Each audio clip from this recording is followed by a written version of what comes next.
దేవునికి మహిమ కలుగునుగాక. అందరం చేతులపైకి చెప్తాం, దేవునికి మహిమ కలుగునుగాక. మంచిది. ఇంకా సెట్లో కూర్చున్న పిల్లలు ఎంత చెప్పినా పాడతలేదు. మీకు అన్న మగవారేమో మెరుగవుతారు. వాళ్ళు నోరు బయట రాపన్న కనీసం మనసులైనా పాడతారు. దేవుడి సందుకు వచ్చి అంత కఠినాత్మలుగా ప్రవర్తిస్తాం, అది మంచిది మాత్రము కాదు.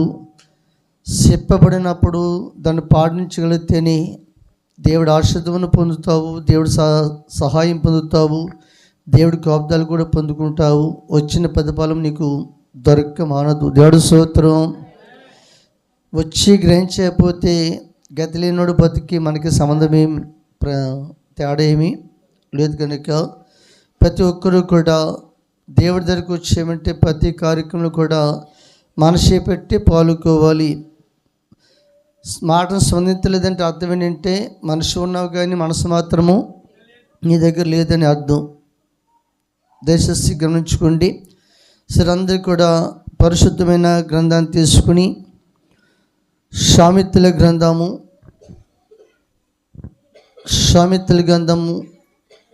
30వ అధ్యాయము 15వ వచనం చదువుకుందామండి. జలగకు ఇమ్ము ఇమ్ము అను, జలగకు ఇమ్ము ఇమ్మని కూతురు ఇద్దరు కలరు, తృప్తి పడనివి మూడు కలవు, చాలు అని పలకనివి నాలుగు కలవు. చాలండి. దేవుడికి మహిమ కలుగాక.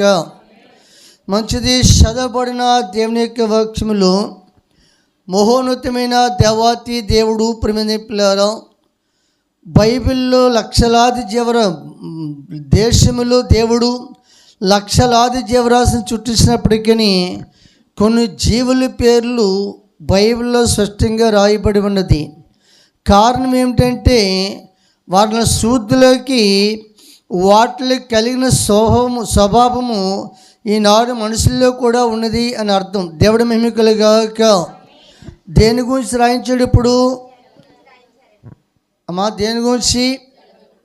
జలగ గురించి ఎంతమంది తెలుసు? ఒకసారి చేతులపైకి ఎత్తండి.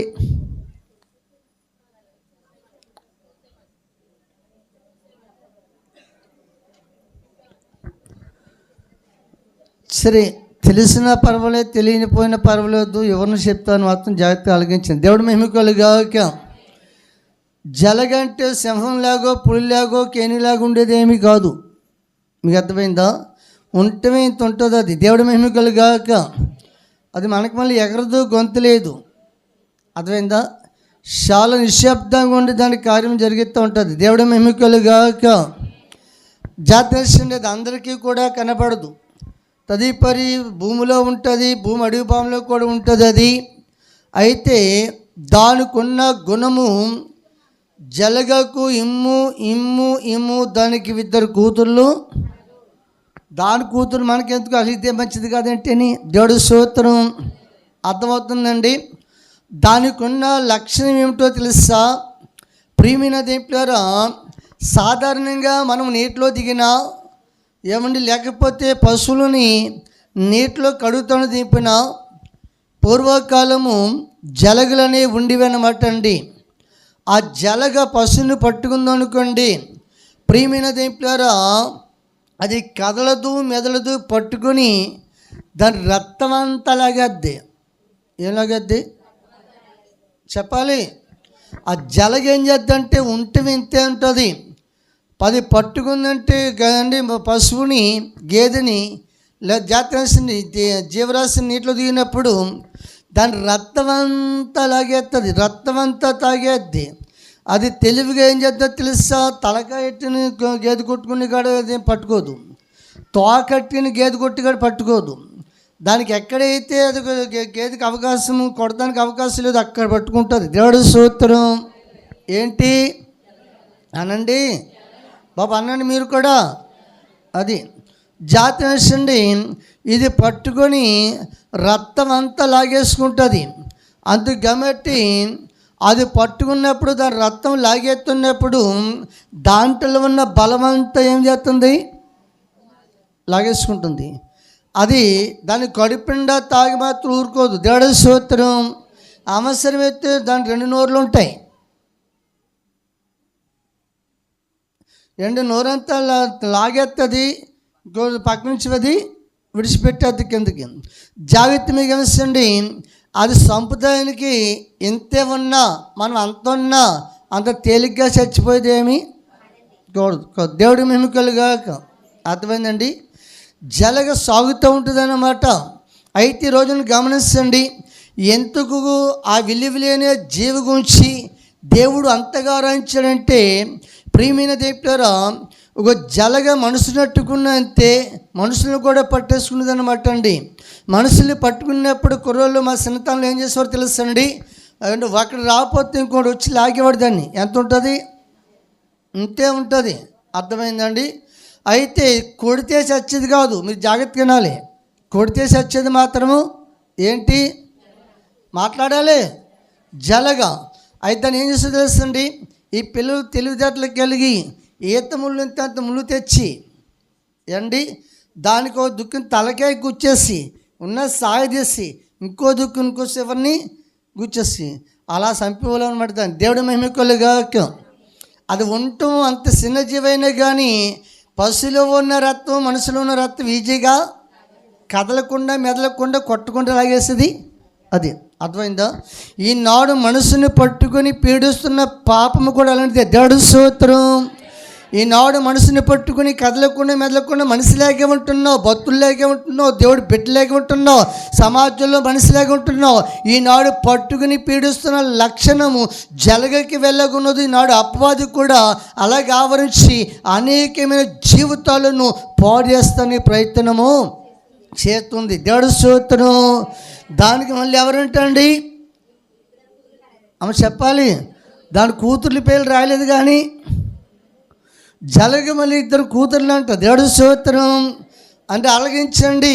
పెద్దయ్య గారు సేవ చేస్తున్న సమయంలో అమలా పరమాత్మలో పేరుపేటలో సంఘం ఉంది కదండి, ఆయనకి ఓ తల్లి బిడ్డని తీసుకొచ్చి ఏమండి బాగా నేర్చిపడిపోయిన ఆమెని ఏడ్చి వచ్చిందనమాట అండి. ఆవిడకి ఆ పాపను తీసుకొచ్చి సాలకాడ కూర్చోబెట్టి వెళ్ళిపోయేదట్టండి తల్లి. అయితే ఈ పాపే ఉండేది కడ వరకు కూడా ప్రార్థనలో స్వతస్థాళ్ళు.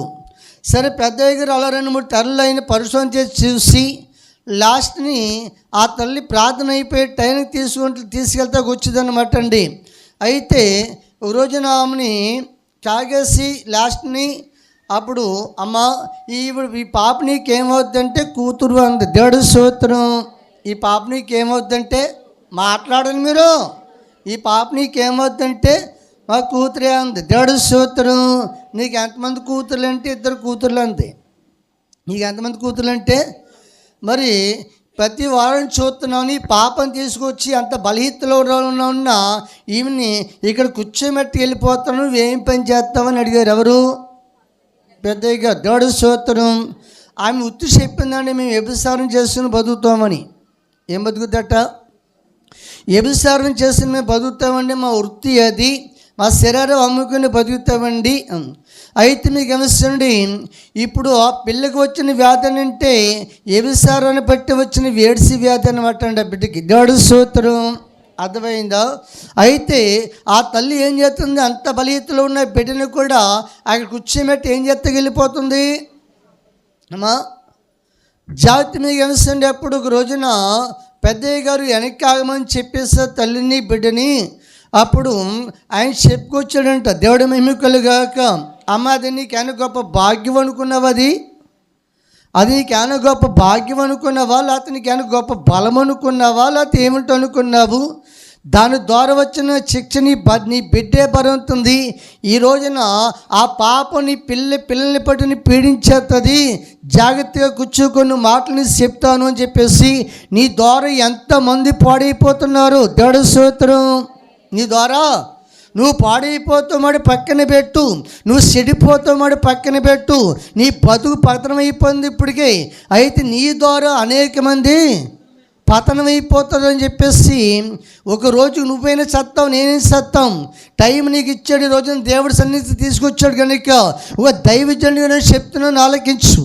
అయితే నీవు ఇదే వృత్తిని మానుకోకపోతే శరీర పాపం చేయకపోతే నువ్వు బతకలేవా? దేవుడి స్తోత్రం. ఒళ్ళు అమ్ముకోకపోతే నువ్వు బతకలేవా? కష్టపడి నువ్వు బతకలేవా? కష్టపడి నేను పోషించుకోలేడు దేవుడు. ఈ పాపం నువ్వు చేస్తూ నీ పిల్లలకి అందించి తదుపరి అనేక బిడ్డలు నువ్వేం చేస్తున్నావు? పాడు చేస్తున్నావు అని చెప్పేసి ఈ సామాన్యమైన పాపం నిన్ను సామాన్యంగా విడిచిపెట్టేది, ఈ పాపం నిన్ను సామాన్యంగా విడిచిపెట్టేది కాదని చెప్పేసి చివరికి నువ్వు మనసు మార్చుకుని ఈ పాప వృత్తిని నువ్వు మానుకోకపోతే కనుక తర్వాత ఏదో ఒక నువ్వు సత్తావు, నీ కూతురు సత్తారు, చచ్చగా నరకానికి వెళ్ళి యుగ యుగముల అగ్నిలో కాదు నీతో పాపం చేసిన ఒకడికి అదే పత్తి కలిగిద్ది అన్న దేవుడు స్తోత్రం. అని అయ్యగారు కొన్ని విషయాలు లోతుగా మీకు చెప్పినప్పుడు అంతే నువ్వు బతకలేకపోతే రానే పోషిస్తాను నిన్ను, నీ కుటుంబాన్ని, నీ బిడ్డలని. దేవుడి స్తోత్రం. కానీ ఏమనుకో, పాపాన్ని మానుకో, ఏంటి ప్రజల జీవితంలో పతనం చేత్తో మానుకో అని చెప్పేసి ఆయన హెచ్చరించాక ఆ మాటలు చెవిని పెట్టుకుని మనసు మార్చుకున్నారు ఆ తల్లి పిల్లలు కూడా. దేవుడి స్తోత్రం. ఈరోజు జాగ్రత్త వహించండి. అందుకే దేవుడు ఈ మాట సెలవిస్తూ ఉన్నాడు. ప్రియమైన దేవుని పిల్లారా, ఈనాడు అలాంటి పాపం ద్వారా ఎంతమంది అతలైపోతున్నారు, ఎంతమంది జీవితంలో పతనమైపోతున్నాయో కొన్ని విషయాలు చూద్దాం. సామెతల గ్రంథము 7వ అధ్యాయం, సామెతల గ్రంథము 7వ అధ్యాయము 20 ఓటికాయని చదువుకుంటూ అది తన అధికమైన లాలా మాటల చేత వాని లోపరుచుకొనెను తాను పలికిన ఇచ్చకపు మాటల చేత వాని ఈడ్చుకొని పోయెను. వెంటనే పశువు వదకపోవునట్లు పరుల చేజిక్కిన వాడు సంఖ్యలలోనికి పోవునట్లు తనకు ప్రాణహానికరమైనదని ఎరుగక ఉరియొద్దకు పక్షి త్వరపడునట్లు వాని గుండెలు అంబు చీల్చు వరకు వాడు దాని వెంట పోయెను.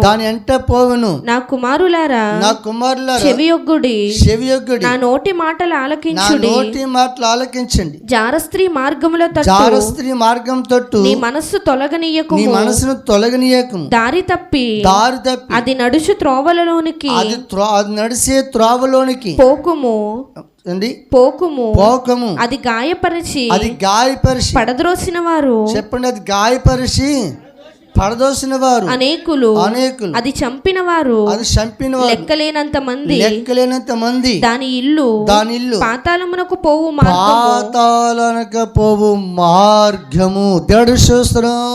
ఏ మార్గము? జాగ్రత్త వేసండి.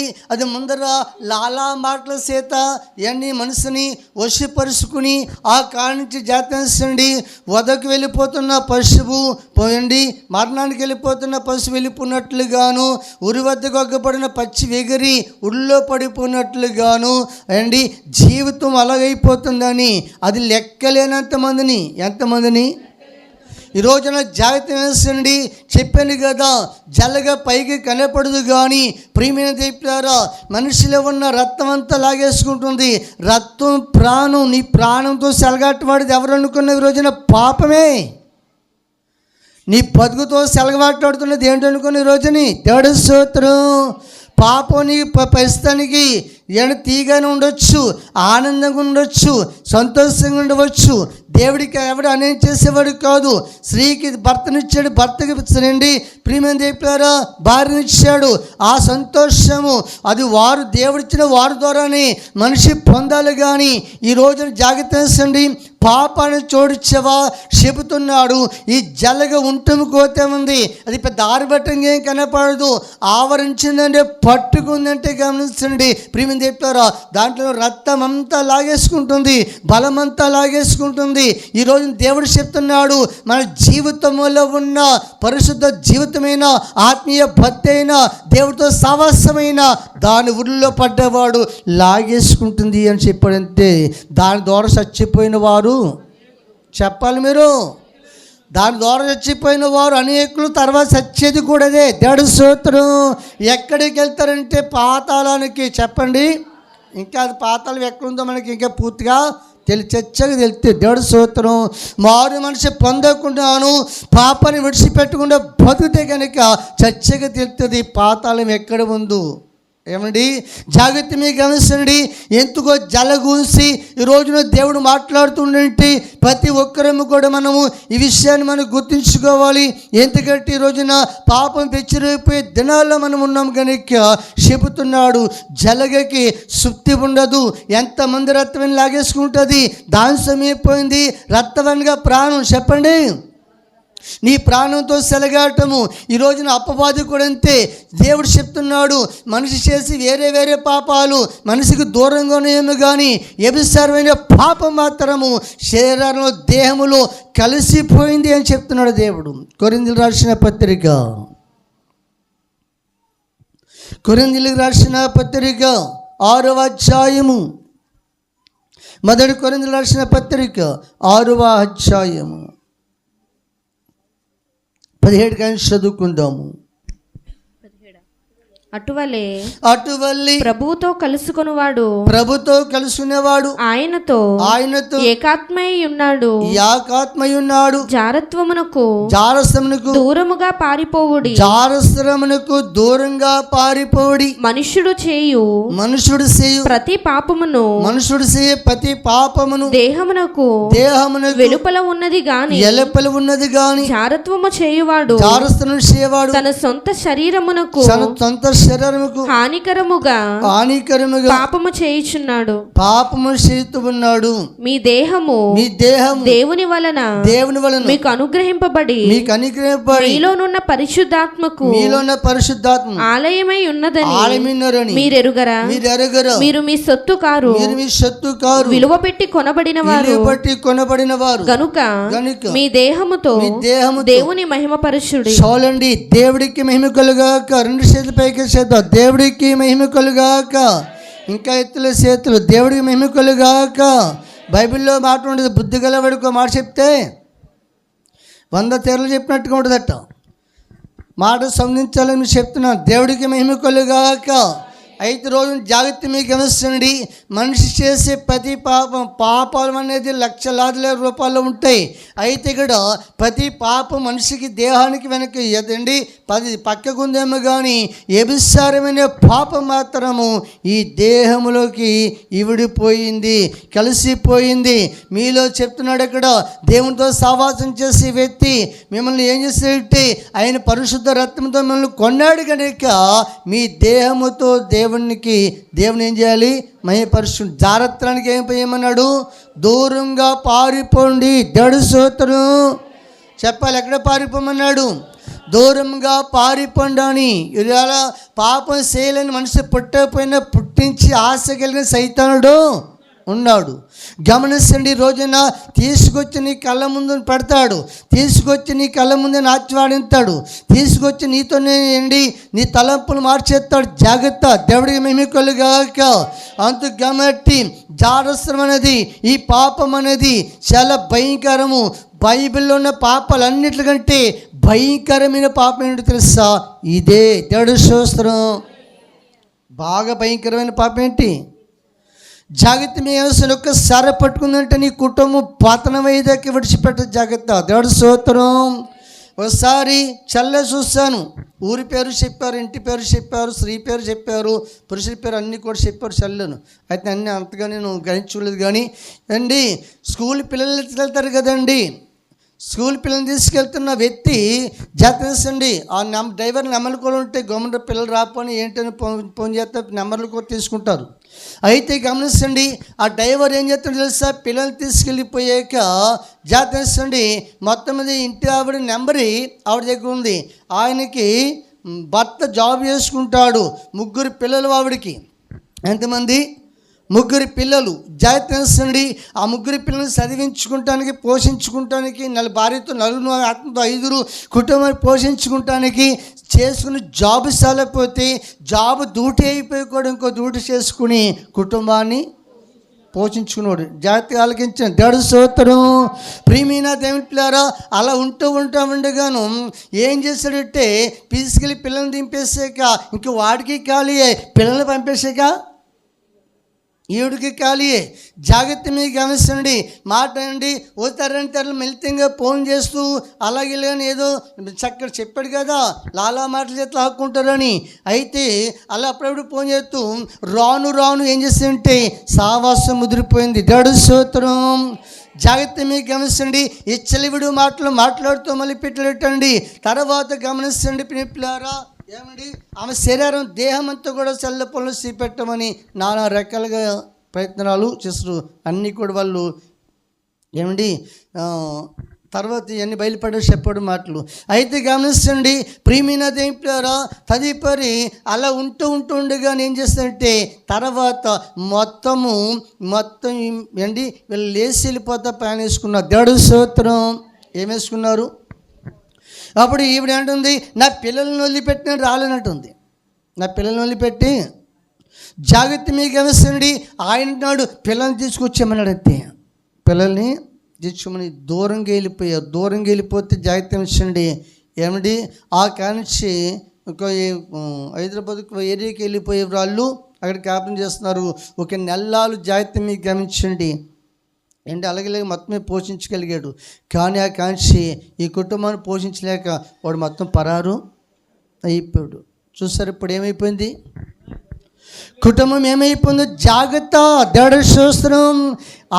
అబద్ధం లేనాడు ఫోన్ నెంబర్లు అనేటి ఎవడైనా రాంగ్గా మాట్లాడి చెప్పితే అయిపోద్దని చెప్పి మొదట్లో మళ్ళీ చేయడుగా.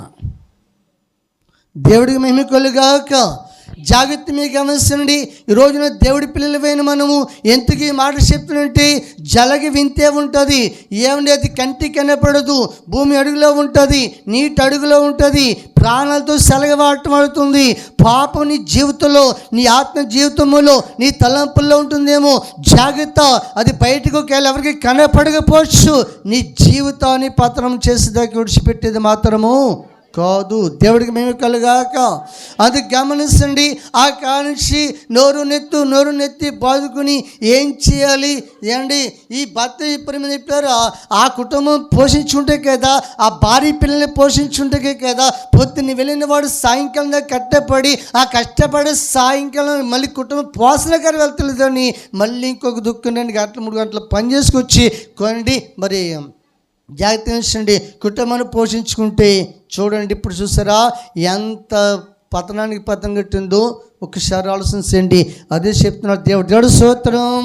దాని ద్వారా చచ్చిన వారు మాట్లాడాలి మీరు. దాని ద్వారా చచ్చిన వారు లెక్కలేనంత మంది. దాని ఇల్లు ఎక్కడ? ఊళ్ళోనా? పట్నంలోనా? మరి ఎక్కడ? పాతాళానికి వెళ్ళిపోతుంది. దాని ఇల్లు పాతాళం కాడ ఉందన్నాడు. దేవుడి స్తోత్రం. ఈరోజున దేవుడి పిల్లలమైన మనము ఎలా పోనుందని చెలగాటం వాడుకు. ఏం చూస్తున్నావు జాగ్రత్త. ఏం డౌన్లోడ్ చేసుకున్నావు జాగ్రత్త. ఎవరితో మాట్లాడుతున్నావు జాగ్రత్త. ఒక్కసారి నీలో చోటు చేసుకుందంటే పతనం అయిపోయేదాకా నేను విడిచిపెట్టదు. అందుకే నీ వల్ల కావట్లేదు కనుక యేసుక్రీస్తు ప్రభువారు ఆ దైవ కుమారుడు అపవాది క్రియలను లయపరచుటకి ఆ దైవ కుమారుడి లోకాన్ని ప్రత్యక్షమయ్యాడు. ప్రత్యక్షమై ఈరోజు నిన్ను నన్ను ఇక్కడ చేర్చిన వాడైనే, ఈ పాపానికి విడుదలిచ్చిన వాడు ఆయనే. దేవుడికి మహిమ కలుగాక. ఈరోజున జాగ్రత్త మీకు గమనించండి. ప్రియమైన దేవుని పిల్లారా, నటింతే మనుషుల దగ్గర కుదురుద్దేమో కానీ దేవుడు చెప్తున్నాడు మరుగైనది ఏది కూడా సమయంలో సమయమందు చేసిన తప్పు సమయమందు బయలుపరచగా మానదు. రహస్యమందు చేసేది ఏదో ఒక నాటికి బయలుపరచబడక మానదు. బయలుపరచక మునిపే, నువ్వు తలదించిన వేడక మునిపే, నీ కుటుంబం పతనం అవ్వక మునిపే దేవుడు సెలవిస్తున్నాడు. ఎవరిలో ఇలాంటి చెడితనము ఉంటే కనుక ముందరే కడిగేసుకుంటూ మంచిది. మళ్ళీ నేను దేవుడు బాగు చేయగలరు. దేవుడు స్తోత్రం. పాడండి. జారస్థానికి దూరంగా పాడిపోండి అన్నాడు. ఎక్కడికి? జాగ్రత్త మీకు గమనించండి. ఏసేపు పాపం చేయాలనే ఉద్దేశం లేదు ఆయనకి. చెప్పాలి మీరు. యేసేపుకి పాపం చేయాలని ఉద్దేశం లేదు, ఆ తలంపే లేదు. అక్కడ ఆయనకి గమనించండి, యవ్వన ప్రాయంలో ఉన్నాడు. యవ్వన ప్రాయంలో ఉంటే గమనించండి, ఒక ఇంట్లో ఆయన పని చేసుకుంటుండగా ఆ ఇంటి యజమానురాలే ఏమండి ఆయన్ని లోపరుచుకుంటానికి చాలా రోజు బైబిల్ చదువుకుంటే ఆదికాండము 39 అధ్యాయం ఉంటుంది, 9వ వచనం నుంచి ఏంటి, ప్రతిసారి ఎవరు లేనప్పుడు వెళ్ళి యేసేపుతో మాట్లాడుతూ విసిగిచ్చేస్తుండదట. యేసేపు గ్రహించుకున్నాడు, ఇక్కడ ఉంటే నా జీవితము పతనమైపోతుంది, పాపం ఎంటాడుతుంది. అవకాశం బోర్డు అక్కడ, దేవుడి స్తోత్రం. ఎందుకంటే యజమానుడు అధికారం అంతా ఎవరి చేతిలో పెట్టాడు ఏంటి, యేసేపు చేతిలో పెట్టేశారు. ఏంటి, ఆ ఇంటి యజమానుడు తన పని మీద వెళ్ళిపోయేవారు, ఇంట్లో పనిచేసేవారు, తర్వాత ఎవరింటికి వెళ్ళిపోయేవారు. ఎంత అవకాశం ఉన్నది. అయితే రోజు చోదిస్తూ ఉంటే ఒక రోజున బలవంతం చేసి ప్రేమేం చెప్పారా, ఇక ఈ రోజున కోరిక తీర్తగిన కుదరని చెప్పేసి మొత్తము ఏంటి మనసు మొదలుపెట్టింది. ఆ సమయాన్ని గమనించండి, యేసేపు ఒకటే మాట అన్నాడు, ఈ పాపంలో పడ్డానా నా బతుకు, మాట్లాడాలి, ఈ పాపంలో పడ్డానా నా బతుకు పతనమైపోద్ది అని చెప్పేసి ఇంకా వెంటనే ఇంట్లో నుంచి పరిగెడత మొదలు పెడితే ఆ స్త్రీ ఏం చేసింది తెలుసా, యేసేపు వస్త్రాలు లాగేసింది. అంతే. దేవుడు స్తోత్రం. ఏం లాగేసింది?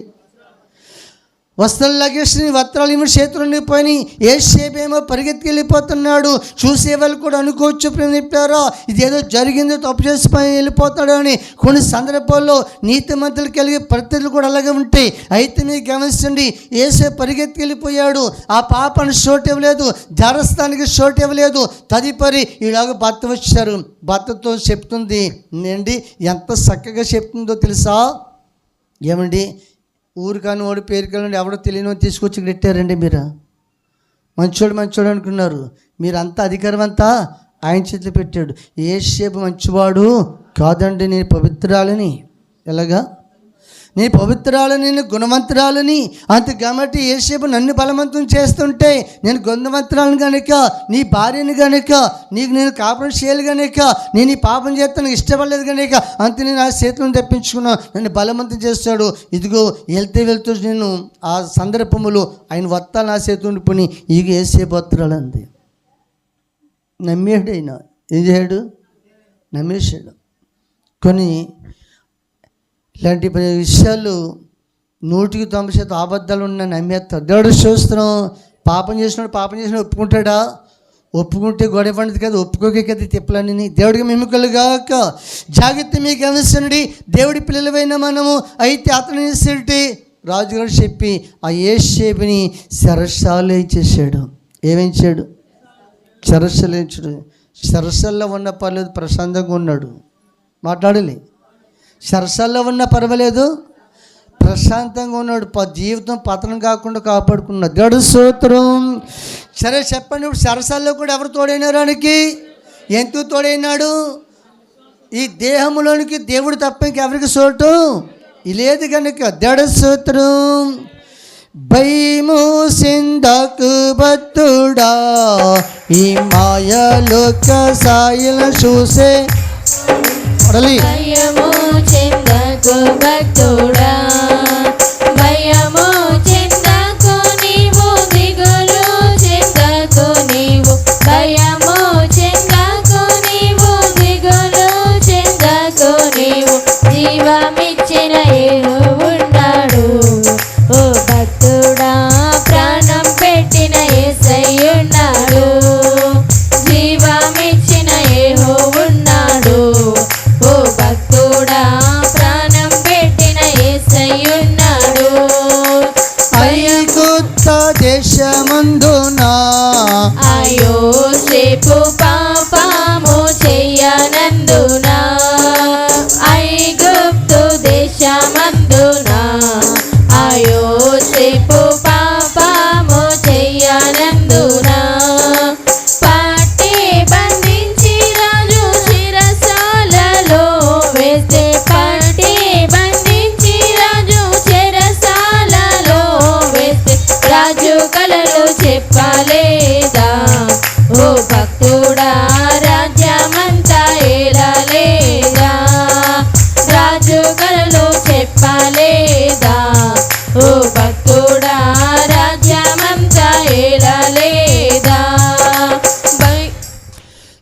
దేవునికి మహిమ కలుగుగాక. బైబిల్లో వాక్యం ఎవరు నెరవేర్చారు? యేసేపు గారు నెరవేర్చారు. జారస్థానికి దూరంగా. కానీ ఏ మాత్రం లొంగిన దేవుడి గమనించండి, ఒకవేళ ఆవిడ కూడా కలిసి ఒకవేళ భర్తను చంపించేమో. అర్థమైందా? అలాంటప్పుడు ఎన్ని జరుగుతులేదు. జాగ్రత్త. అలాంటి ఏంటి కట్టుకున్న భర్తను కూడా చంపేస్తున్నారు. ఇప్పుడు అయితే భార్యను కూడా చంపేస్తున్నారు కదా. ఈ చావసలు ఎక్కువైపోయాయి కదా. దేవుడు స్తోత్రం. అయితే మీకు గమనించండి ప్రియమైన దేవుని పిల్లలు, అయితే గమనించండి. ఒక మాట చెప్పేసేపు ఏంటో తెలుసా? ఈ పాపం నేను చేసి దేవుడికి నేను దూరస్తుడిని. ఇది ఘోరమైన పాపం అన్నాడు యేసేపు గారు. ఏ పాపము? అప్పుడు ఏ పాపము? ఇది ఘోరమైన పాపం చేసి దేవుడికి నేను ఈ దుష్కారం చేసి దేవుడికి నేను శత్రువుని అవ్వలేను అన్న. దేవుడి స్తోత్రం. చెప్పండి, ఇప్పుడు చేసిన పాపానికి వెళ్ళాడా? చేయలేని పాపానికి వెళ్ళాడా? చేయలేని పాపానికి వెళ్ళినా నేను బాధపడలేదు. ఎందుకంటే ఆయనతో ఎవరున్నారు? ఎందుకు ఉన్నాడంటే నిలబడ్డాడు కనుక. దేవుడి స్తోత్రం.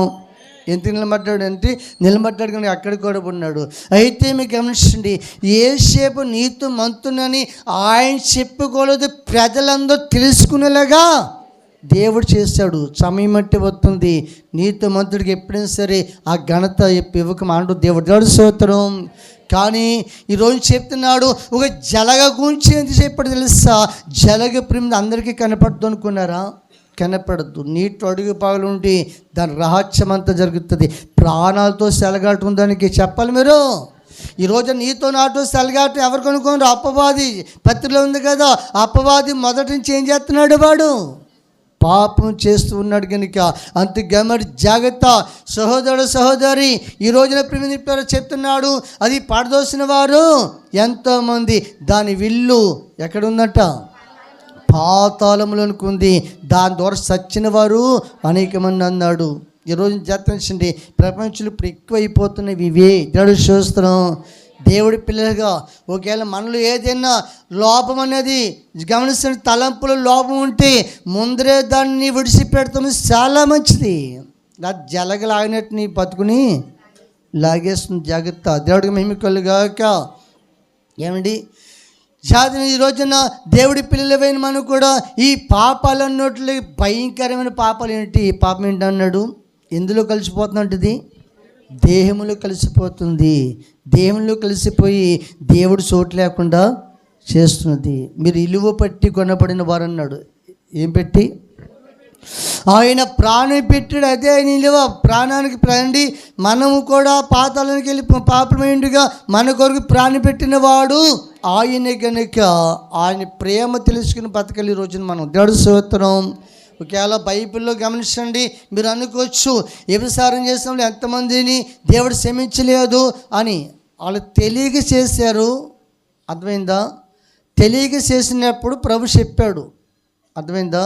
చెప్పాక చేయకుండా నిలబడ్డవారు ఉన్నారు. అర్థమైందా? ఉదాహరణకి ఈ ఆనుష్పత్తులో ఆ పాపంలో పట్టబడిన స్త్రీ కనపడుతుంది అక్కడ. అవునే కదా? అయితే మీరు గమనించండి, అక్కడ అందరూ కూడా ఏమి వచ్చారు? అలానే పుణ్యాత్మలా? హలో, అలానే పుణ్యాత్మలా, అలానే పరిశుద్ధులా నటిస్తున్నారు. ఎవరిలాగా చెప్పాలి? ఎవరిలో నటిస్తున్నారు వాళ్ళు?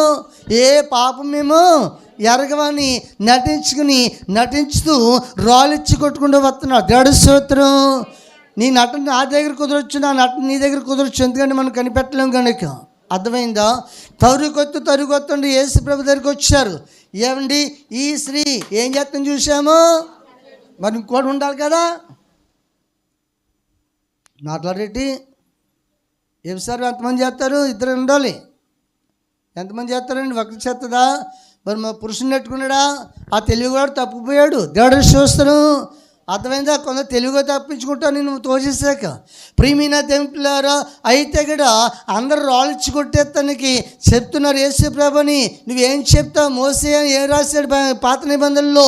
ఇదిగో వ్యభిచారం చేస్తే పట్టబడిన వారిని రాళ్ళిచ్చి కొట్టేమని చెప్పారు కదా. ధర్మశాస్త్రమే పాడుతున్నావు. అయినా నువ్వు పైనుంచి వచ్చిన దైవ కుమారుడు అంటున్నావు, తండ్రి దగ్గర నుంచి వచ్చిన దైవ కుమారుడు అంటున్నావు. మరి ఇప్పుడు ఈయన ఏం చేయమంటావు అని చెప్పారు. అప్పుడు చెప్పాడు అనమాట, కంగారు పడిపోకుండా. కంగారు పెట్టేస్తున్నారు ఎవరిని? యేసుప్రభుని కూడా కంగారు పెట్టేస్తున్నారు. దేవుడు చూస్తాను, నువ్వు చెప్పేస్తామే చేసేస్తాం ఏంటి, నువ్వు చెప్పేస్తే చంపేస్తాం, ఇక నీ మాట గురించి ఆగామని. అప్పుడు అందరి చరిత్ర రాస్తాము మొదలుపెట్టి అందరి పేరు రాసేసాడు ఆయన. నీకు అర్థమైందా? వాళ్ళు అనుకున్నారు యేసుప్రభుకి 30 సంవత్సరాలు వయసు వచ్చింది, ఇప్పటికి 30 సంవత్సరాలు దాటినాయి అంతే, నా 70 80 నేను చేసినవన్నీ అయినా చూసారంటుకున్నారు. అప్పుడు అందరి పేరు రాసేస్తాడు. సరే, ఇప్పుడు ఆయన ఎంచుకుంటున్నారు, మీరు పాపం చేస్తున్నానే కదా, మరి కొట్టువాడు ఎలా ఉండాలి అమ్మ చెప్పాలి. బాబు పరిశుద్ధుడు ఎలా కొట్టేవాడు ఎలా ఉండాలి? పరిశుద్ధుడు ఏంటి కనుక మీలో పరిశుద్ధంలో ఉంటే కొట్టేసుకున్నాను. దేవుడు చూస్తాను ఒక్కలేడండి, ఎందుకని చెప్పండి, ఒక్కడు కూడా. అంటే ఇప్పుడు దాకా ఏం చేస్తున్నారు వాళ్ళు? మాట్లాడాలి.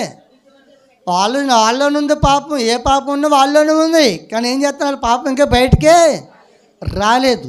దేవుడి దగ్గరికి వస్తే అన్నీ బయలుపడిపోతాయి, అందుకే కొందరు రారు. దేవుడు చూస్తాం. అర్థమైందా? జాగ్రత్త మీకు గమనించండి. ఈరోజు దేవుడి పిల్లలైన మనకు కూడాను అప్పుడు ఆమెచిత్రం, అమ్మ నిన్ను ఎవరు శిక్షించలేదా అన్నాడు. నన్ను ఎవరు కూడా నా మీద ఎవరు రాయలేదు. అయితే యేసుప్రభు అన్నాడు, నేను కూడా చేయను. చెప్పబడిన మాట ఒకటే మాట అంతే. అయినా చదవండి యోహాను సువార్త 8:10. యేసు తల ఎత్తి చూచి అమ్మా వారెక్కడ ఉన్నారు? చూడండి ఏమని పిలుస్తున్నాడు ఆయన. అమ్మ వాళ్ళు ఎక్కడ ఉన్నారు? ఎవరు నీకు శిక్ష విధింపలేదా? ఎవరు నీ శిక్ష విధించలేదా అని అడిగినప్పుడు ఆమె లేదు ప్రభువా నేను. అందుకు యేసు నేను నీకు శిక్ష విధించను. నీవు వెళ్ళి ఇక నువ్వు పాపము చేయకుమని ఆమెతో చెప్పాను. చూడండి, దేవుడికి మహిమ కలుగాక. ఇప్పుడు యేసు చెప్పండి, నేను కూడా ఏం చేయను? శిక్షించే అధికారం ఎవరికి ఉంది? యేసుకు ఉంది. ఆయన పరిశుద్ధుడు కనుక ఆయనలో ఏ లోపము లేదు కనుక. అయితే ఆయన చెప్పాడు, అమ్మ నేను కూడా ఏం చేయను, నిన్ను శిక్షించను, కానీ వెళ్ళాక ఏం చేస్తున్నాడు చెప్పాలి. ఈరోజు నీకు నాకు నేర్పేది చేసే అదే. దేవుడి స్తోత్రం. గతంలో ఎన్నో కాలము చేసి ఉండొచ్చేమో కానీ ప్రభు చెప్తున్నాడు, ఇంక నువ్వు పాపము చేయకు, నీ పాపం ఎవరికి ఏమైంది? బట్టబయలు అయ్యింది అని చెప్పితే ఆ మాట పట్టుకుందా స్త్రీ. దేవుడి స్తోత్రం. చెప్పడం మాట పట్టుకుందా స్త్రీ. ఇక బతుకు దినముల్లో మళ్ళీ ఆమె పాపం వైపు చూడలేదు, అంతే. పరిశుద్ధుని అత్తుకుని బతికింది, అంతే. దేవుడి స్తోత్రం. ఈ రోజున ఆ సమర్పణ జీవితం మన జీవితంలో కూడా ఉండాలి. పడమటికి తూర్పెంతో ఎడము పాపములకు మనకు తూర్పెంతో ఎడము పాపములకు మనకు నంద ఎడము గలుగా చేసియున్నాడు. మన పాపములను నెడముగానే చేసియున్నాడు. ఆ కారణముచే దేవ సంస్తుతి చేయవే మనసా. దేవునికి మహిమ కలుగాక. పడమటికి తూర్పుకి ఎంత దూరం ఉందో పాపానికి మనకి ఎంత దూరం దేవుడు చేస్తారు. తర్వాత గమనించండి, ఎరుకో పట్టణంలో యాస ఉంటుంది, వ్యభిచారం చేస్తున్న వేష ఏమిటి. అయితే యేసు 2 మనుషుల్ని ఆ దేశము పద్ధతి వెంట చూసొత్తా పంపాక వాళ్ళని ఆ స్త్రీ చేస్తే మీరు ఎవరు ఏంటి అని అడిగితే వీళ్ళ విషయాలను చెప్పారు. మేము దేవుని జనాంగము, మరి ఈ పట్టణ పరిశుభ్రం చేస్తే వచ్చాము, ఎందుకంటే ఎరుకో పట్టణం పడదోయపడుతుంది, నాశనం అయిపోతుంది అని చెప్పాము. అప్పుడు దేవుని గురించి చెప్పగానే ఆమె ఒక మాట తెలుసా, మీ దేవుడి గురించి వినగానే గుండెలు కదిలిపోయి, అంతే. గుండెలు ఎందుకంటే మీ దేవుడు ముందుకు ఎవరు కూడా నిలవలేరు, జయించలేరు అని చెప్పేసి అప్పుడు ఏం చేసింది తెలుసా. అప్పుడు ఎరుకో పట్టణమే పతనం అయిపోతే పాపలోని నా జీవితం కూడా పతనం అయిపోద్దని తెలుసుకుని అప్పుడు వాళ్ళిద్దరిని కూడా ఆ పట్టణంలోనికి వెళ్ళి 2 మనుషులు వచ్చారని చెప్పేసి రాజు మనుషులు పంపించాడు, వాళ్ళని తీసుకొచ్చాడు అని చెప్పేసి. ఈలోగా ఇంతవరకు ఈమె పాపం చేసిన ఇప్పుడు ఏం చేసింది తెలుసా? ఇద్దరు మనుషులను దాచిపెట్టింది ఆ రాజు చేతిలో పడుకుంటాం. సరే అలా వచ్చి అడిగారు, ఇలాగ ఇద్దరు మనుషులు వచ్చారు, మీ ఇంటికి వచ్చారు, ఇలాగ వచ్చారు అని తెలిసింది అన్నారు. అయితే మొత్తం వచ్చారు కానీ ఇలాగ వెళ్ళిపోరని చెప్పింది. వాళ్ళని దాచిపెట్టింది. అయితే అయ్యా మరి ఇంతవరకు ఎరుకు పట్టణం అంతా పాపంతో శాపంతోనే ఉంది, కానీ ఇప్పుడు ఈ పతనం అయిపోతుంది, పడదోయపడుతుంది, ఈ పట్టణము ఇప్పుడు నాశనానికి గురైందని చెప్పే కనుక చెప్పిన దేవుడు ఖచ్చితంగా జరిగి తీరుతుంది. అర్థమైందా? అంతవరకు పాపం చేసినప్పుడే, కానీ ఏం చేసింది? దేవుడు మాట నమ్మి ఇప్పుడు నాకేమన్నా మార్గం ఉందా అని అడిగింది. నాకేమన్నా అప్పుడు ఆ ఇద్దరు ఏమని చెప్పారు తెలుసా? దేవుడి పిల్లలైన మమ్మల్ని కాపాడవు కనుక అంత కాబట్టి నిన్నే కాదు నీ కుటుంబంలోకి ఎవరైనా ఉంటే గనుక నీ కుటుంబానికి ఒక కారణాలు ఇచ్చేళ్తున్నప్పుడు ఈ కిటికీకి ఎర్రదారం కట్టుకో. కట్టుకో. నీ తల్లి ఉన్న, తండ్రి ఉన్న, అక్క తమ్ములున్న, అందములున్న ఎవరున్నా ఇది పట్టణం నాశనం అయిపోతుంది కనుక తీసుకెత్తి నీ ఇంట్లో పెట్టుకుని నీతో పాటు నీ వారిని కూడా కాపాడుతామన్నా. దేవుడు స్తోత్రం. నమ్మి తల్లిని, తండ్రిని, ఇంటి వారు అందములు అందరికీ తీసుకొచ్చి ఇంటి పెట్టుకుంది. ఆ ఇరుకో పట్టణం కూలిపోయింది, కానీ ఆ ఇంటిని మాత్రం దేవుడు, ఇంటి వారంతా దేవుడు కాపాడాడు. అర్థమైందా? దేవుడు మహిమ కలుగాక. బైబిల్ సెలవిస్తుంది నీతిమంతుడు ఎప్పటికీ నశించిపోడని. నీతిమంతుడు ఎప్పుడు కూడా ఈ రోజున జాగ్రత్త వేస్తుంది. పాపాలన్నిటిలోకి భయంకరమైన పాపం ఏది? ఒక వ్యభిచారము. రెండోది చూడండి, సామెతల గ్రంథము 30వ అధ్యాయం.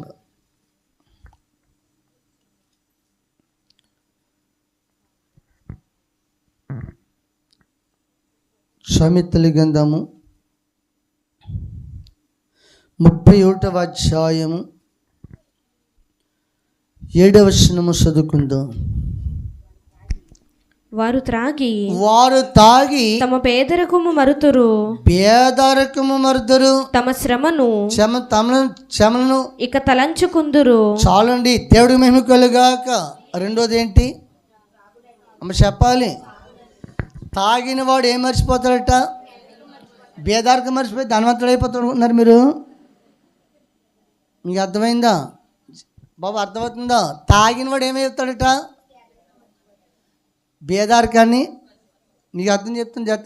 ఏమండి జాతరండి, ఇప్పుడు ఈ వ్యక్తికి అలవాటు ఉంది. ఈ వ్యక్తి భార్యని పోషించాలి, పిల్లల్ని పోషించాలి, కుటుంబాన్ని పోషించాలి. అవుతానికి ఏ కుటుంబం మాట్లాడాలి మీరు? భేద కుటుంబం. అర్థమైందా? ఇప్పుడు భేద కుటుంబం భారం అంతా ఎవరి మీద ఉంది? యజమాని మీద ఉంది. ఈడేం చేస్తున్నాడు? బేదరికం మర్చిపోతాడు. నీకు ఏం జరుగుతుందో వాడికి తెలదేక ఇట్లా పోతే ఎందుకు, బతుకుతే ఎందుకు, సత్తే ఎందుకు, ఏమైపోతే ఎందుకు? అర్థమైందా? నేను భేదోడిని కదా, నా కుటుంబం భేదగా ఉండి ఏ ఆధారం లేదు కదా, నేను పట్టుకెళ్తాను కదా, నా భార్య తినాలి, నా పిల్లలు తినాలి, నేను కుటుంబం బతకాలి, నా భేద కుటుంబము ఇలా కట్టబడంతా పాడు చేసేస్తే నా భార్య ఏమైపోతాను, పిల్లలు ఏమైపోతారన్న జ్ఞానం కూడా లేకుండా బేదారికం మర్చిపోతారట. బేదరికం మర్చిపోయి ధనవంతుడు ఐశ్వంతుడు అయిపోతాడు కాదు అర్థం. తన స్థితిగతులు మర్చిపోతున్నాడు. దానివల్ల కొంప ఏమైపోతుంది? నానా తెనులు అయిపోతుంది. దేవుడు స్తోత్రం.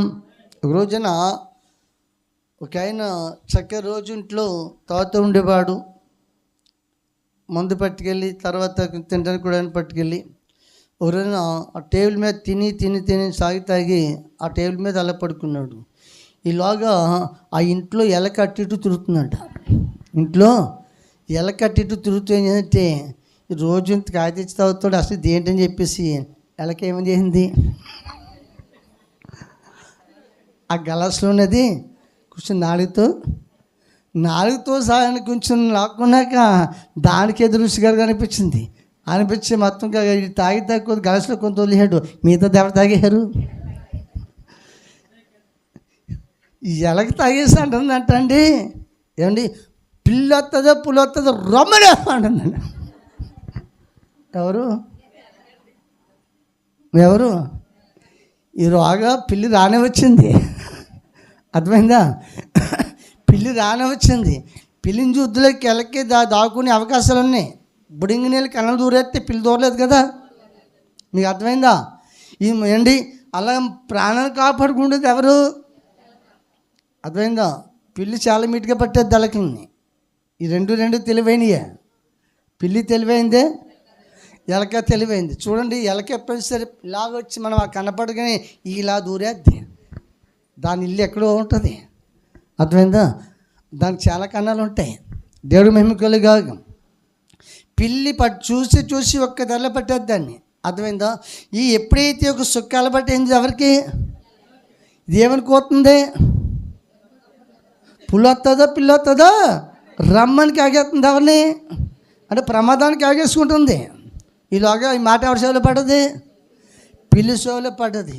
వచ్చింది, చూసింది, పీ కట్టుకుంది. చెప్పండి, పీ కట్టుకుని ఒక గుంజు లట్టుకుంది. నేనైతే అయిపోయింది లేదా? చెప్పాలి, అయిపోయింది లేదా? అలా ఉంటే మా పద్ధతులు. దేవుడు చూస్తారు. తాగినోడు ఏం మర్చిపోతాడంటే బేదారు కానీ అంటే అర్థమేం తెలుసా?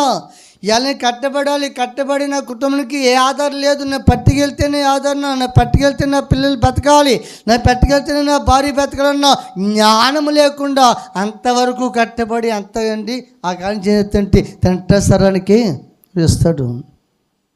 తన విల్లు పాడైపోద్ది అన్నారు. తెలికేస్తూ దేవదస్య గారు నోటోటో పాటలు ఉంటుంది.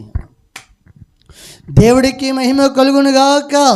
అందుకు కాబట్టి ఈ రోజున దేవుడు జనంగాని లేదా మానవ రూపంలో ప్రతి మానవుని ఎక్కువగా అపవాది ప్రయత్నం చేస్తుంది. అదే సంఖ్యాకాండం తీయండి, 25వ అధ్యాయం.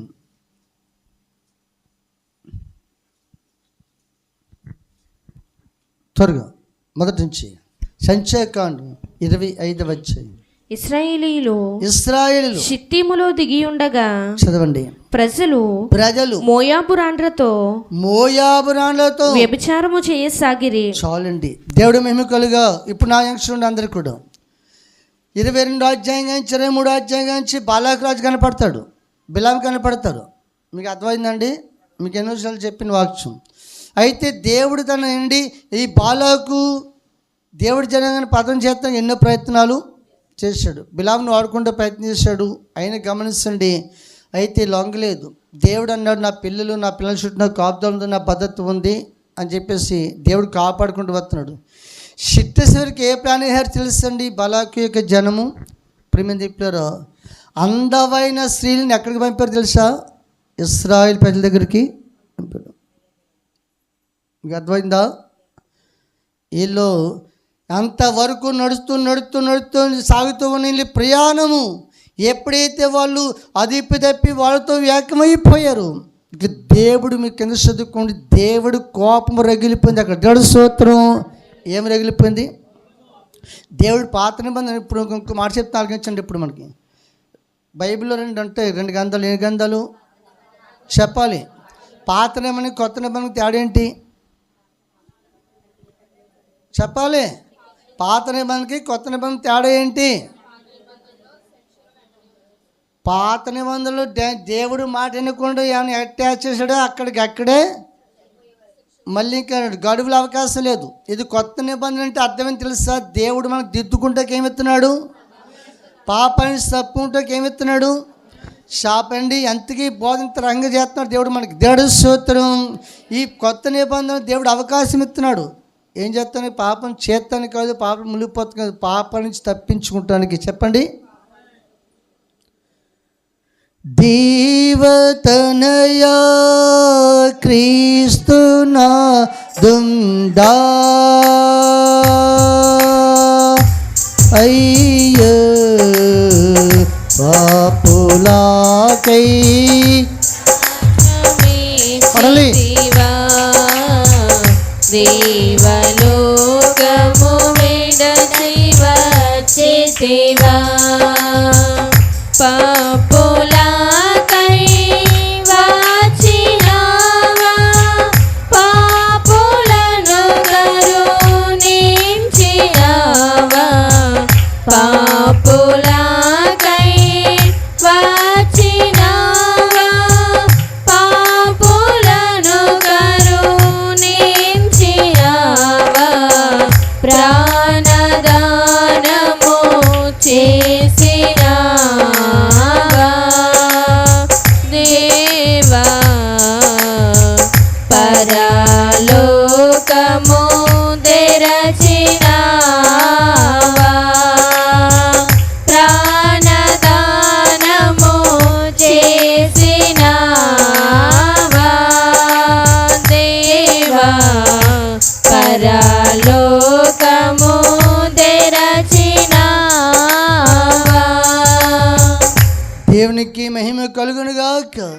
చేస్తున్నప్పుడు యేసు ప్రభువు వారు ఎందుకు వచ్చాడు? తన ప్రజలను పాపం నుంచి విడిపెత్తానికి రక్షిస్తానికి వచ్చాడు. అర్థమవుతుందా? ఇప్పుడు కొత్త నిబంధన కృపది. మీకు అందరికీ అర్థమవుతుందా? కొత్తని ఇప్పుడు ఏ కాలం అనుకున్నారు? కృపాకాలం. ఇదే కాలము. మానవుడు దేవుడు తట్టుకుని ఓర్చుకుని మనల్ని కాపాడటానికి ఎన్నో ప్రయత్నాలు దేవుడు చేస్తాడు. కనుక ఆయన ప్రేమను, ఆయన త్యాగాన్ని, ఆయన ఉంచింది, ఇప్పుడు ఆయన వచ్చింది లోకానికి ఎప్పుడు కూడా అర్థం తెలుసుకోకుండా బతికేవా బతుకంతా కూడా అర్థము అయిపోయింది. ఇప్పుడు చెప్తున్నా, ఆలకించండి. ఇప్పుడు ఎలాగా పిల్లండి వాళ్ళని దేవుడు కాపాడుకుంటూ వస్తారని చెప్పేసి, అయితే వాళ్ళకి తెలిసింది ఏంటో తెలుసా? వీళ్ళని పాపంలో పడితే దేవుడు పాపాన్ని సహించడు. ఏం సహించడు? అందుకే శిక్ష వీళ్ళకి వెంటనే వచ్చేద్దని మోయాబు స్త్రీలని, అందమైన స్త్రీలని ఇశ్రాయేలు మీదకి ఉసుకెళ్ళిపోయారు. ఇశ్రాయేలు మీదకి ఉసుకెళ్ళిపోయారు. ఇలా వసులోకి వెళ్ళిపోయారు. దేవుని కోపం రగులుకుంది. ఏమిటి రగులుకుంటే 24,000 మంది చచ్చిపోయారు. ఇక్కడ మీకు అర్థమైందా? చదువుకోండి. ఎంతమంది అనుకున్నారు? మాట్లాడాలి. 24,000 మంది తెగులుచే చచ్చిపోయారు. అంతే. అర్థమైందా? సరే, ఈ దేవుడు అన్నాడు, ఆ పాపానికి గురైన వాడిని ఒక్కొక్కరిని సూర్యునికి ఎదురుగా ఉరితీంచే అన్నాడు. అంతే దేవుడు మోచితోటి. ఉండవద్దు చెప్పాలి. ఒకసారి చదవండి. షుగర్ ఎక్కువైపోయింది, పాకేస్తుందంటే డాక్టర్ గారు ఏమంటారు? ఏమంటారండి? ఒక్కొక్కరికి చూడండి, షుగర్ కుళ్ళంత ఎక్కేస్తుంది, మొత్తం ప్రమాదం వచ్చేస్తున్నప్పుడు ఏమండి ఏం తీసేయాలంటారు? మీకు అర్థమైందా? తీసేస్తే మనిషి బతికే అవకాశాలు ఉంటే, లేకపోతే మొత్తం ఒంటికంతా కొన్ని రకాల షుగర్లు, కొన్ని రకాలు ఉంటాయి. జాతరండి. అప్పుడు దేవుడు తండ్రి అయిన దేవుడు ఏం చెప్పేది తెలుసా? మోసే, ఈ పాపల్లో కూరుపోయిన ప్రతి ఒక్కరిని సూర్యునికి ఎదుర్కొంటే ఉరితీసాను. అర్థమైందా? ఈ మాట వినగానే మీ ఇంటికి వెళ్ళి చదువుకుంటే అధ్యాయమంతాను. వాళ్ళందరూ గొల్లుమని ఏడుతాము చెప్పాలి. గొల్లుమని ఏడుతాము మొదలుపెట్టారు. వాళ్ళందరూ ఏడుతుంటే ఇంకో పనికిమాలోడు ఏం చేశాడు తెలుసా? వాళ్ళందరూ బాబు సాగు మీదకి వచ్చేసింది, పాపం చేత మేము ప్రమాదం తెచ్చుకొని వేడుతుంటే, అందులో ఇంకొకటి ఏం చేశారు తెలుసండి? అందరూ వేడుతుంటే ఒక స్త్రీని తీసుకొచ్చి గుడారంలోకి వాళ్ళ కళ్ళ ముందు వెళ్తున్నాడు. 6వ వచనం చదవండి. ఇదిగో మోషే కన్నుల ఎదుటను ప్రత్యక్షపు గుడారము యొక్క ద్వారమునొద్ద ఏడ్చుచుండిన ఇశ్రాయేలీల సర్వ సమాజము యొక్క కన్నుల ఎదుట ఇశ్రాయేలీలలో ఒకడు తన సహోదరుల యొద్దకు ఒక మిద్యాను స్త్రీని తీసుకొని వచ్చెను.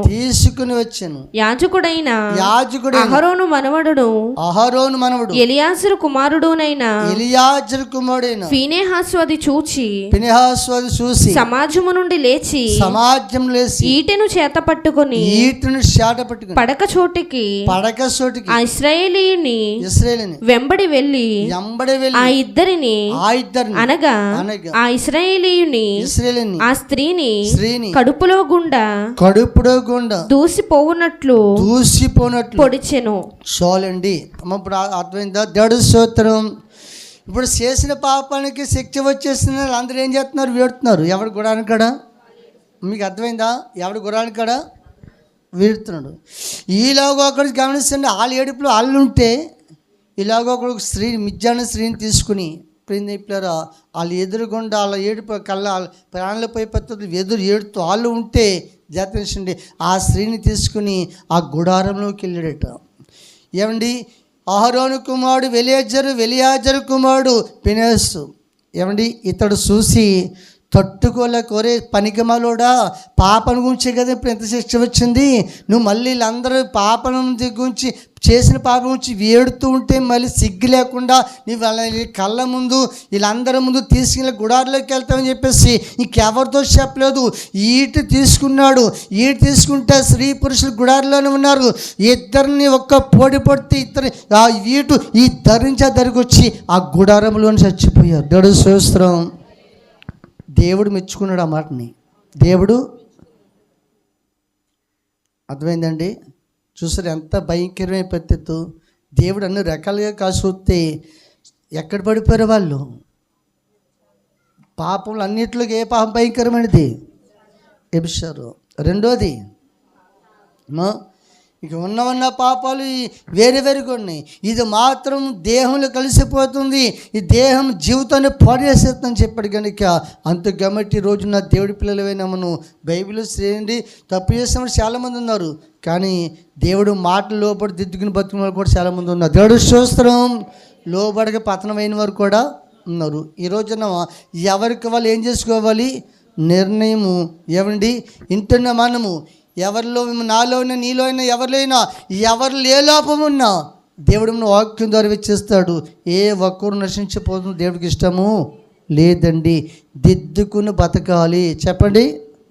దిద్దుకుని బతుకుతానికి దేవుడు అవకాశం ఇచ్చాడు. ఆయన ప్రేమ లోకు కట్టవద్దు, పాపంతో సలగట్టవద్దు, పాపంతో నడవద్దు, పాపాన్ని చోటివద్దు, పతనానికి వెళ్ళిపోవద్దు, పాతాళానికి దిగిపోవద్దు. దేవుడు స్తోత్రం.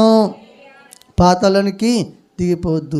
నీ కొరకు నా కొరకు పరలోకం యేసుక్రీస్తు ప్రభువారు మహిమ లోకం విడిచిపెట్టి లోకానికి వచ్చి ఎస్సీ గంధ 53వ అధ్యాయంలో నీ పాపం నా పాపం అందరి పాపము ఆయన మీద వేసుకుని, చెప్పండి, ఆయన మీద వేసుకుని ఈ మోక్షాన్ని కలగజేసిన వాడు ఆయన. పాట చరణం పాడుకుని ముగిద్దాం. ఇక్కడే ఉన్నారా బాబు? ఇక్కడ ఉన్నారా? మాట్లాడాలి. పాడతారా? అందరూ పాడాలి. దేవుడు స్తోత్రం.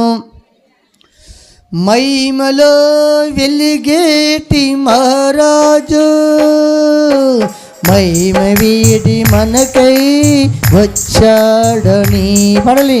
మహిమలో వెలిగేటి మహారాజు మహిమ వీడి మనకై వచ్చాడని, సర్వము ఏలేటి రారాజు మనకై నిరుపేదయ్యాడని, సర్వము ఏలేటి రారాజు మనకై నిరుపేదయ్యాడని, మా పాప భారము యేసే మోసాడని, మా పాప భారము యేసే మోసాడని, ఆ ప్రేమకు ఇలలో ఏది సాటి కాదని, పాడవే పాడవే పాడవే కోవిలా పాడవే పాడవే పాడవే కోయిలా. పరిశుద్ధ దేవుడు యేసుని మొదలు తలసుకుని హల్లెలూయా హల్లెలూయా స్తోత్రమని, పాడవే పాడవే పాడవే కోయిలా. మిడిమిడి జ్ఞానముతో మనలో చీకటి దారులే వెతికారని, మిడిమిడి జ్ఞానముతో మానవులు చీకటి దారులే వెతికారని, అంతా తెలుసన్న మోసములో వ్యర్థముగా బ్రతుకులే గడిపారని, అంతా తెలుసన్న మోసములో వ్యర్థముగా బ్రతుకులే గడిపారని, యేసు మాట వినని వాడు అగ్నిగుండమేనని, యేసు మాట వినని వాడు అగ్నిగుండమేనని, ఇకనైనా నిజము నెరిగి మనసు మార్చుకోమని, ఇకనైనా నిజము నెరిగి మనసు మార్చుకోమని, పాడవే పాడవే పాడవే కోయిలా, పాడవే పాడవే పాడవే కోయిలా. దేవునికి మహిమ కలుగునుగాక. ఇలా అంతా నాకే తెలుసు, అంత జ్ఞానం నాకు ఉందని ఏమనుకోదు. ఇక్కడ వాక్యం చెలవిస్తుంది, జాగ్రత్తించండి. ఒక జలగ గురించి ఎలా చెప్పంటే, జలగ గమనించండి, పెద్ద భయంకరమైన జీవులు నీకేం కనపడదు, ఉండటం ఇంతే ఉంటుంది. అలా జాతి మీకు గమనించండి, అది పట్టుకుందంటే ఏం తాగేద్ది ముందర చెప్పలేము, తాగేద్ది రక్తం, తాగేద్ది రక్తమే కదా మన బలం, రక్తమే కదా మన ప్రాణం. అంటే ఎవరితో చెలగట్టు పడుతుంది చెప్పండి? అంత పశువు రక్తమైన తాగేస్తుంది, మనుషు రక్తమైనా తాగి ఉండటం ఎంత ఉంటుంది. ఈ రోజున పాపం చిన్నదే అనుకోవద్దు, నీలోకి వెళ్ళాక అది పెరుగుతూ మళ్ళీ పెడతాంట. దేవుడి స్తోత్రం. ముందర చిన్నగానే చెప్పాలి, ముందర చిన్నగానే ప్రవేశిస్తుంది. గర్భం ధరించిన స్త్రీ నెల నిండి కొలిది బిడ్డ ఎలా పెరుగుతాడు? పాపంలో పడ్డ జీవితంలో పాపం కూడా అలాగే పెరిగిపోతుంది. ఈరోజు జాగ్రత్త మనిషి ఈ వాక్యం వింటున్న మనం కూడా ఈ రోజున ఎంతమంది ఎవరిని పిల్లలు జాగ్రత్త. ఏమండి, కొందరు చెల్లపల్లో పొట్టేలు పెట్టుకుంటారు. ఏమండి, దేవుడు నమ్మునోళ్ళు కూడా వాళ్ళు పొట్టేలు చూస్తే చాలా హాస్యంగా ఉంటాయి. ఒకళ్ళు పెట్టుకుంటారు, వాక్యం పెట్టుకుంటారు కూడా, పొట్టేలు కూడా పెట్టుకుంటారు. వాట్సాప్లో దేవుడు స్తోత్రం. అర్థమైందా? ఒక్కొక్కళ్ళు వాళ్ళ విచ్చలవిడి జీవితం. దేవుడి పిల్లలు కూడా చూస్తూ ఉంటాను. ఒక చాలామంది చెప్పిన బుద్ధి, ఆడదాను కాదంటే మగోడు ఇలా తెల్లగా ఇంత ఇచ్చడిగా పొడలు పెట్టుకున్నావు, దేవుడు మెచ్చుకోడది. జాతేషన్ అండి, ఇలాంటి ఎన్ని కూడా చూస్తుండే. జాగ్రత్త శ్రమ, దేవుడు చూస్తున్నాం. జాగ్రత్త శ్రమ. మనం ఏ మనసు కలిగి ఉండాలన్నాడు దేవుడు, దేని మనసు కలిగి ఉండాలి. ప్రేమ చెప్పారా? ఈనాడు ప్రపంచంలో మనం చూస్తుంటే ఏమండి, ఇక పాపానికి అంతుబంతు లేదు. ఏబు గారు చెప్పినట్లుగా పాపము పూర్వము దూరంగా ఉండేదేమో, ఇప్పుడు ఎక్కడికి వచ్చేసినాడు? చేతిలోకి వచ్చింది. చేతిలోకి వచ్చిందంటే ఫోన్లోకి వచ్చింది. ఫోన్లోంచి ఎక్కడికి వెళ్ళకూడదు అమ్మా? హృదయంలోకి వెళ్ళకూడదు. వెళ్ళిందా జీవితం పతనము అయిపోతుంది. ఒకసారి యవనత్తుల గురించి వాక్యం చెప్తూ ఉంటే, అమెరికా దేశంలో ఎక్కడో కానీ మొత్తం మీద వాక్యం చెప్తూ ఉండగా వాళ్ళు ఏం చేస్తే తెలుసండి, ఆ శాలను చిలబడి పాడు చేస్తున్న శాలను కట్ చేసేయాలి, లేకపోతే జనం మొత్తం దేశాలు పాడైపోతాయంటే జాతనించండి. ఆ మాట చెప్పినందుకు వాక్యం చెప్తుంటే కాల్ చేస్తారు ఆయన. అంటే అర్థం ఏంటి? నీ మాటలు కానీ నీ వాక్యం కానీ మా పాపమే ముద్దు, పాపమే మాకు ఇష్టము, పాపమేలోని బతుకుతాం, పాపలోని చస్తాం, పాపలోని నరకానికి వెళ్తాం, పరిశుద్ధమైన మాటలు మాకు ఇష్టము లేదని. ఈ రోజున వాక్యం వింటాను మనకు కూడా జాగ్రత్త వహించండి. చెప్తున్నాడు, జలగ కోతే ఉంటుంది. దేవుడి స్తోత్రం. జలగ, మీరు దైవవచన జ్యోతులు చెప్తారు కదా, అందులో ఒక సబ్జెక్ట్ ఉంటుంది. ఏమిటో తెలుసా? కాయల్లో పరిశుద్ధత ఉందంట. ఇందులోను చెప్పాలి మీరు, కాయల్లో ఉందంట, కానీ మానవుల్లో అది ఉందంట. చెప్పండి, పాపం ఉంది, పరిశుద్ధత ఉంది. ఇప్పుడు రెండు ఏం చేస్తున్నాయి మనుషులోను? చెప్పాలి, రెండు ఏం చేస్తున్నాయి? ప్రయాణంలోను, జీవిత యాత్రలో ప్రయాణం చేస్తున్నాయి. ఇప్పుడు గమనించండి, ఇప్పుడు రెండుకి వెళ్తే ఒకటికి వెళ్తుందా? అందరూ చెప్పాలి, రెండుకి వెళ్తే ఒకటికి వెళ్తుందా? ఇప్పుడు ఓకే, ఒకటికి వెళ్తుంది. ఈ రెండిట్లో దేనికి దేని మీద ఎక్కువ మక్కువ ఉందో అదే గెలుతుంది. అర్థమైందా? పరిశుద్ధ జీవితం మీద ఇష్టం ఉంటే పరిశుద్ధులతో నువ్వు గెలుస్తావు, పాపంతో ఇష్టం ఉంటే పాపమే గెలుతుంది. అర్థమైందా? ఈరోజు నువ్వు వాక్యం వింటాను మనం కూడా, నన్ను జీవితం పతనం అయిపోతానుకో, నరకానికి వెళ్తానుకో, పాతాళానికి వెళ్తానుకో, ఆ పరలోకున్న దైవ కుమారుడు లోకానికి రాలేదు.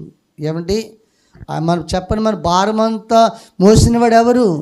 మన శిక్ష భరించినవాడు ఎవరు? మన కొరకు ప్రాణి పెట్టినవాడు ఎవరు? ఆయనే కదా. అందుకే ఆయన వచ్చాడు కనుక ఆయన వచ్చిన విలువేంటో, ఆ కుమారుడు విలువేంటో, నీ జీవితానికి విలువేంటో తెలుసుకొని, పాపం ఏదో లోపం ఉంటే మనకు అవకాశం ఉండి కానీ సమయం ఉండి కానీ దిద్దుకొని బతుకుతే దిద్దేవాడు ఆయనే, రక్షించేవాడు, క్షమించేవాడు, నిత్య రాజ్యం తీసుకెళ్ళేవాడు. నన్ను దిద్దుము చిన్న ప్రాయము సన్నుతుండగు, నన్ను దిద్దుము చిన్న ప్రాయము సన్నుతుండగు, నాయనా నీవు కన్న తండ్రి వనుచు